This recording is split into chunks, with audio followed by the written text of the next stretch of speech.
Oi, gente. Meu nome é Letícia, e não Larissa, como a minha irmã gêmea. E eu faço biologia na Federal de Uberlândia. E eu sou jovem semente, e eu vim apresentar a vocês um cara que ele acredita que o mundo vai ser um lugar melhor se as pessoas realmente fizerem o que elas gostam. E aí, por isso, ele fundou a 99 Job, que é uma comunidade que ela ajuda as pessoas a descobrirem a carreira que é para elas mesmas. E aí eu queria chamar aqui o Eduardo Miglioglano.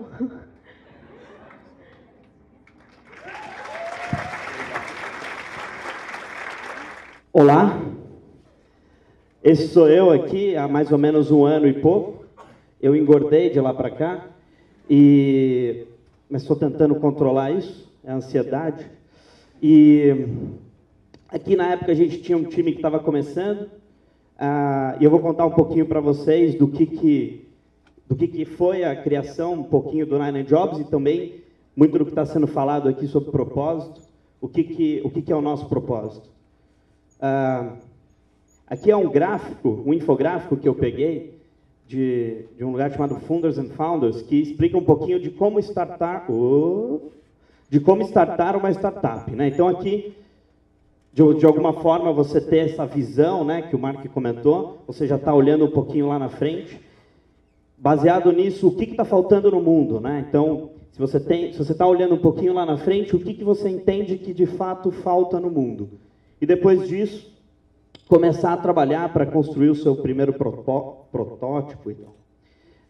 Eu tinha muitos amigos insatisfeitos com o trabalho ou o estágio. Pessoas que, de alguma forma, estavam trabalhando e eu sempre perguntava para eles o que eles faziam como forma de trabalho e a maioria delas dizendo que não estavam se conectando direito com a organização, não tinha muito um propósito específico daquilo que elas estavam observando ali dentro, como o futuro delas. E, baseado nisso, a gente começou a, de alguma forma, pesquisar o que seria. Na época, a gente prestou 66 programas de estágio e trainee para entender um pouquinho mais como que essas pessoas estavam se conectando. E a gente conversou com umas 407 pessoas, assim, para entender melhor mesmo. Na época, a gente construiu um protótipo chamado Open the Job, onde nós tivemos 6.000 usuários e 150 organizações cadastradas. E eu vou explicar um pouquinho o que nos motivou e quais foram as principais questões que nós chegamos nesse estudo aqui para montar a plataforma. Então, os jovens e a sua relação com a diversão, né? Antigamente, a forma de mudar o mundo e as suas inspirações para se divertir estava muito ligado à música, né? Então, as inspirações eram Bono Vox, Bob Dylan, Bob Marley, Michael Jackson, né? Quem tem banda aqui? Ó, pode levantar, não é vergonha não. Tem uma galera aqui, provavelmente se a gente estivesse fazendo essa palestra, sei lá, há uns 20, 30 anos, mais pessoas teriam uma banda, né? A banda era a forma excelente de você aparecer na sua escola, né? Pegar as menininhas. E hoje, as grandes inspirações são Zuckerberg, o Steve Jobs, Larry Page, os fundadores do Google, né?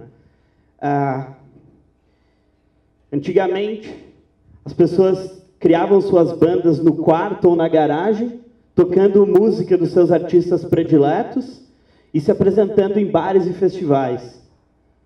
E agora as pessoas criam startups no quarto ou na garagem, copiando de alguma forma as ideias das startups americanas e se apresentando em festivais de ideias e eventos. A principal diferença que existe desse momento para esse momento é que aqui as pessoas faziam isso também como forma de diversão, mas durante o final de semana. E aqui as pessoas querem se divertir a todo momento. E aí a forma que elas encontraram de não se divertir apenas no final de semana ou como hobby é trazer isso para o seu trabalho, é trazer isso para todos os seus dias, a ponto de você não precisar ser feliz apenas no final de semana.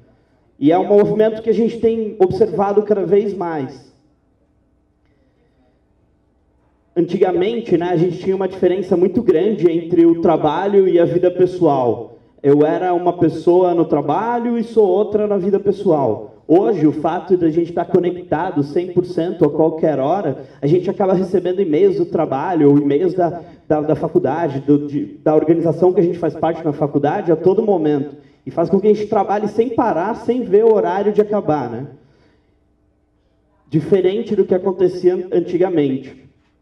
Antigamente a gente também estava numa inflação alta, hoje a gente tem um país em desenvolvimento, apesar do PIBinho, a gente está num país em desenvolvimento, e os trabalhadores precisavam manter o seu emprego. Agora, os trabalhadores precisam sentir o impacto do seu trabalho na sociedade. Aqui tem um exemplo de um anúncio que a Unilever fez para vender Omo, né? Então, para dar brilho à brancura e economizar. Então, tinha aí uma questão, digamos assim, de econômica, até mesmo dentro dos anúncios. Eu tive a oportunidade de trabalhar como agente de microcrédito na favela de Heliópolis há alguns anos, e eu tirei uma foto disso daqui, que era uma lavanderia comunitária Omo, onde aqui você não precisava pagar o Omo para você poder lavar a roupa dos seus filhos, porque se sujar faz bem, né?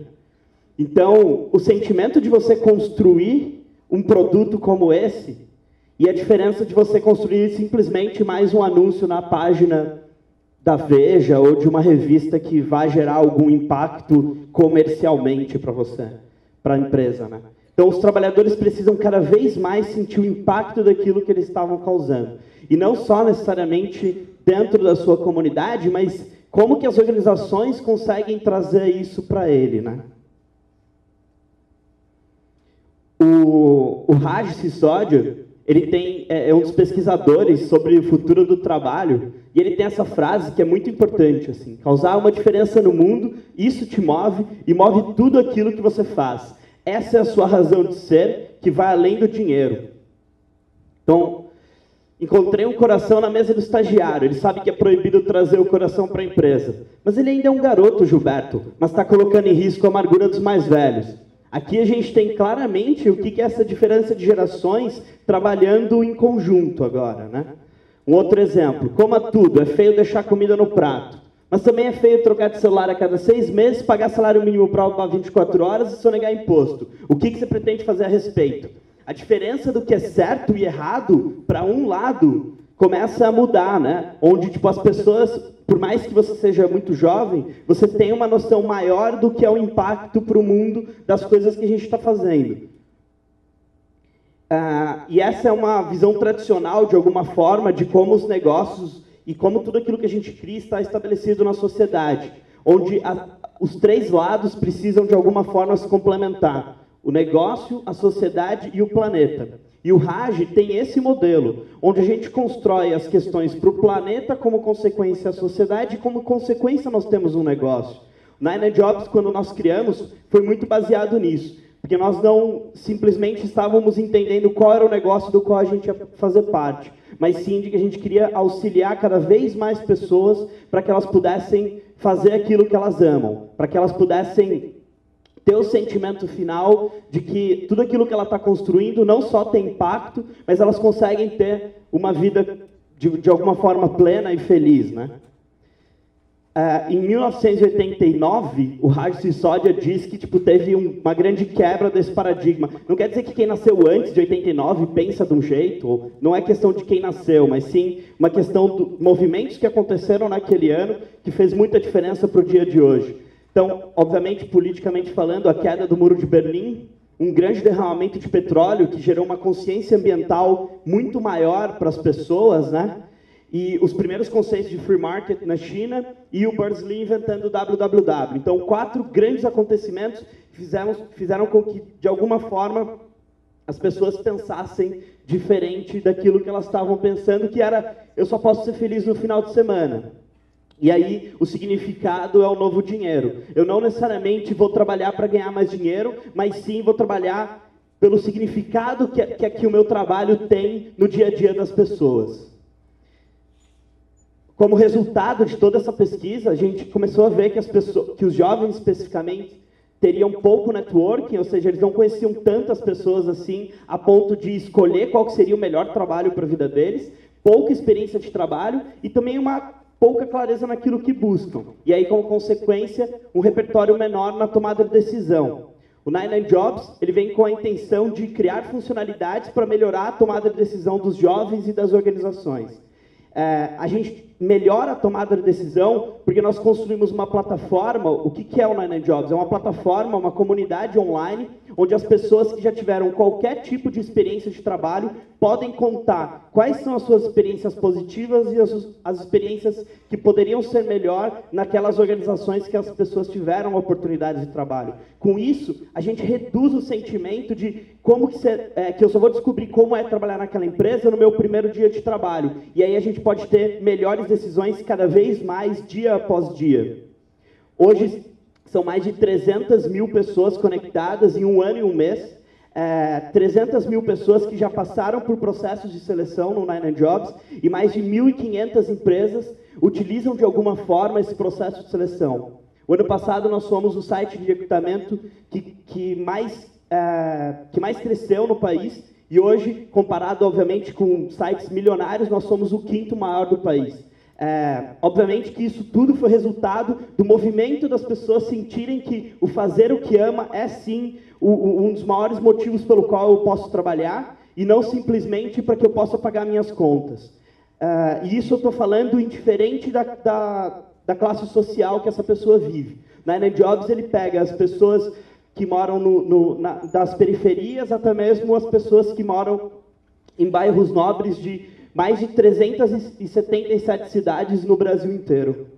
Uma das coisas que a gente descobriu muito dentro desse ambiente é que, obviamente, a informação está cada vez mais compartilhada, né? Hoje, a cada 2 anos, a informação dobra de tamanho na internet. Em 2019, a informação vai dobrar de tamanho a cada 72 horas. Então, em 72 horas, você vai ter o dobro de informação de tudo aquilo que a gente consegue ver na internet. Como que a gente condensa essas informações para que as pessoas possam cada vez mais entender aquilo que, de fato, é o que elas estão buscando, né? E o maior exemplo de que o mundo está cada vez mais compartilhado é que a minha mãe entrou no Facebook. Pode parecer brincadeira, mas a minha mãe no Facebook ela já causou muitas questões. Um exemplo, um dos meninos que fundou o 99Jobs comigo, é meu amigo há mais de 7 anos, ele foi numa festa de formatura de um amigo dele. E minha mãe adicionou ele. Ainda bem que ela não conhece vocês, senão ela teria adicionado todo mundo já. Amigo do meu filho. E o Facebook da minha mãe só aparece correntes, sabe? Essas coisas... coisa religiosa e tal. E aí apareceu a foto do meu amigo que tinha sido tagueado na foto do amigo dele. Então, ó, o meu amigo não tirou a foto. Quem tirou foi o amigo dele e tagueou esse meu amigo. Por que não aparece muita coisa no Facebook da minha mãe? Apareceu isso para ela. Eu não sei por qual motivo. Ela entrou nos comentários e perguntou: Eduardo, que horas você vem jantar? Nada a ver.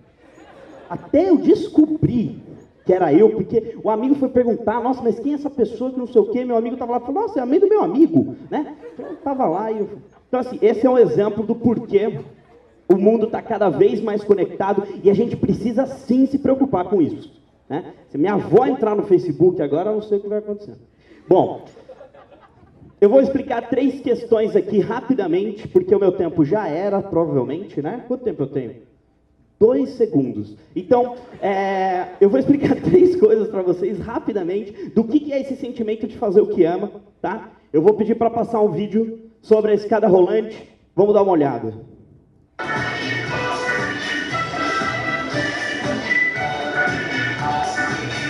Deixa assim. Ele nunca viu uma escada rolante na vida.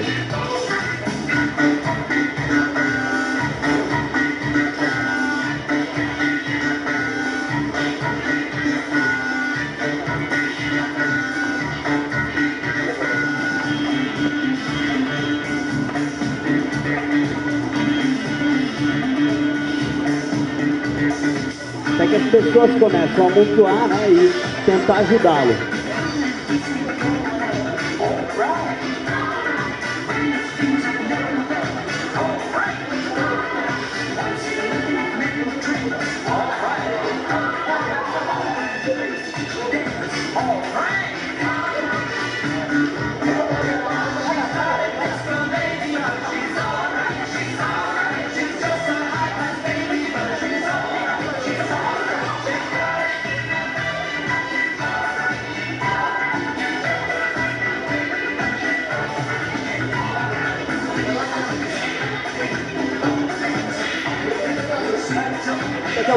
alguém pega na mão e leva. Palmas para o senhor da Papua Nova Guiné, que pela primeira vez, olha a mão dele, coitado. Ele saindo é sensacional.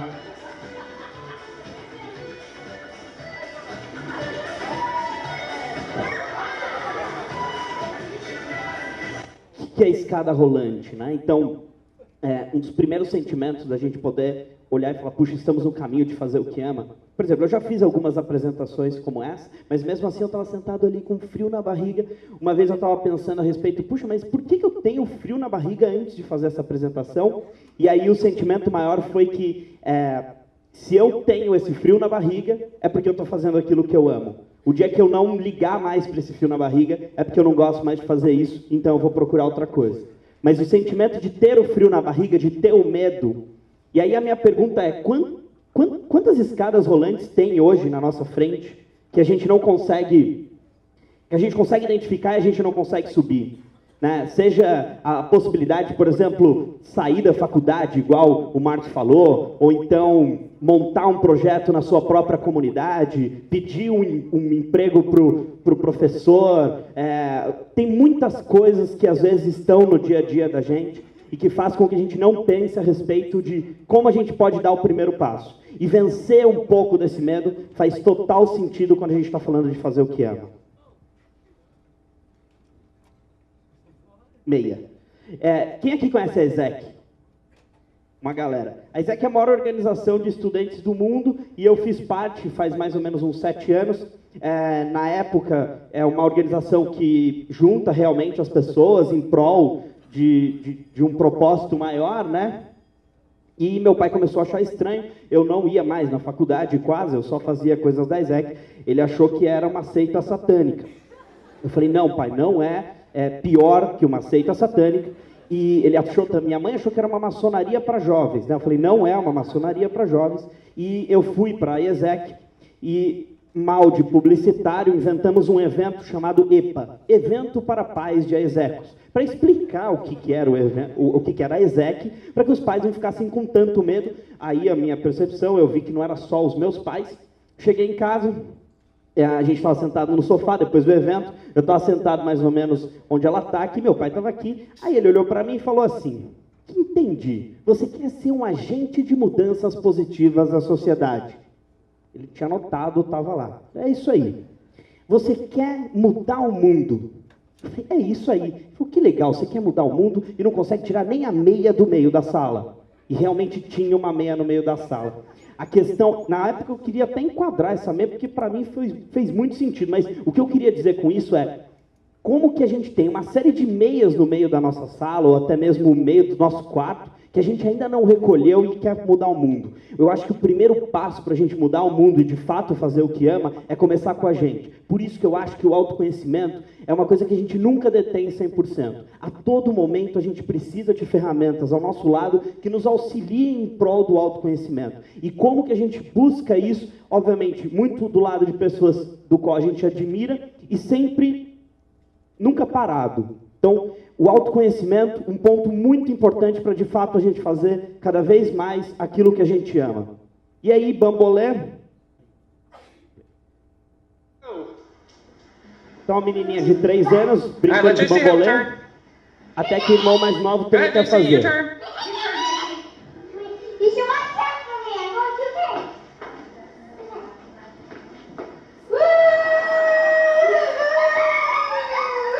Olha a felicidade na cara da criança. You're doing a good job, man. Good job, man.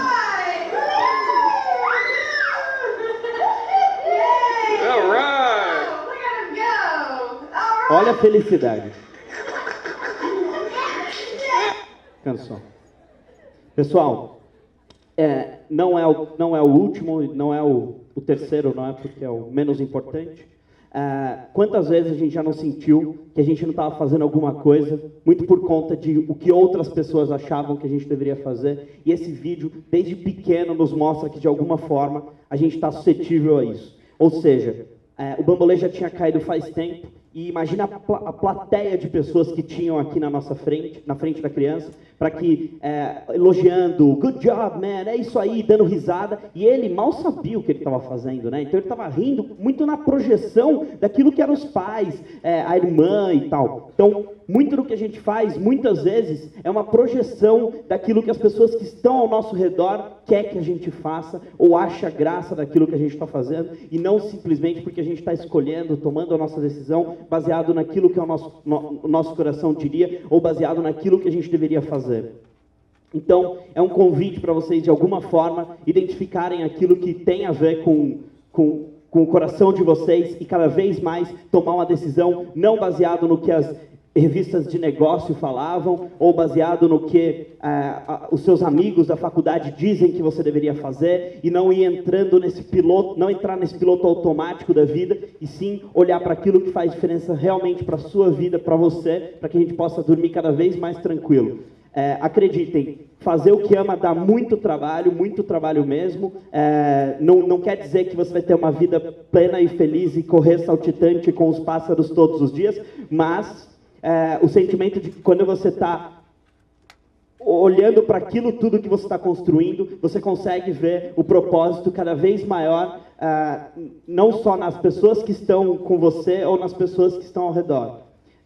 O Raj colocou essa frase também, onde nós podemos ter a oportunidade de viver a vida com mais significado do que qualquer ser humano já viveu. Esse é o momento, eu acho que esse é o momento de vocês também, momento onde as nossas escolhas estão muito nas nossas mãos.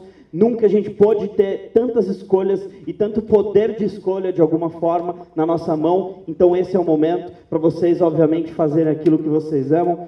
Muito, muito, muito obrigado por estar aqui. E contem com a gente sempre que vocês precisarem. Obrigado.